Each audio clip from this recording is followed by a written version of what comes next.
This is the introductory description of Manitoba Outreach Theatre Hub's artist profile video featuring Tracey Nepinak. Tracey is an older, light-skinned woman with Cree features. Her long, silver-flecked, dark brown hair cascades over her right shoulder. She is wearing a beige undershirt beneath a half-buttoned, long-sleeved collared shirt with a chocolate brown and cream-colored plaid print, and dark-washed jeans. She sits on a stool in front of a narrow black backdrop. She is on stage in a dimly lit theater. Rows of crimson-red seats are visible in the background. During the interview, we see images of Tracey performing on stage. In the first photo, she wears a scarf around her head and a long, tan-colored overcoat with a fringed bottom.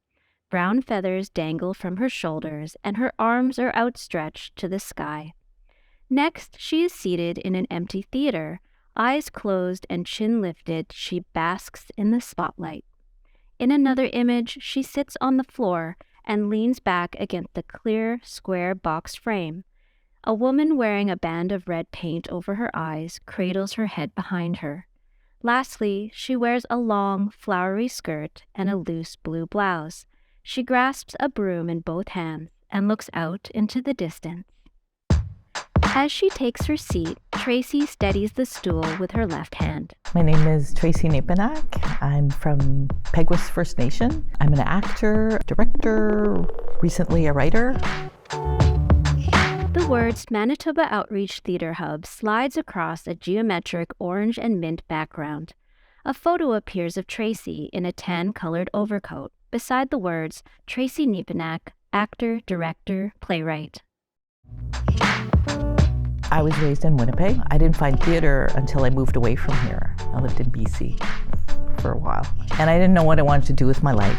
So I took a business development course, kind of like a business entrepreneur. During the end of that school year, I had to do a financial analysis of an Indigenous organization.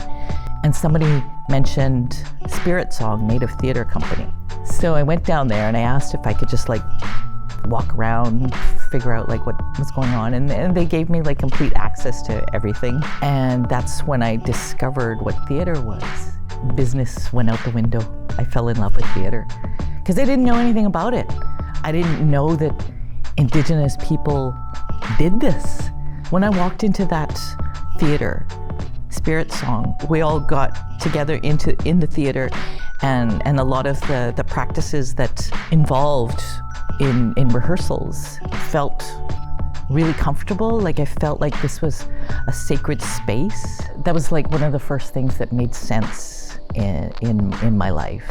The pandemic just really hit everybody so hard, and I see now coming out of it some really big changes and some really great things that I didn't imagine at the beginning of my journey. And now, we have access, and we have the spirit to start telling our stories.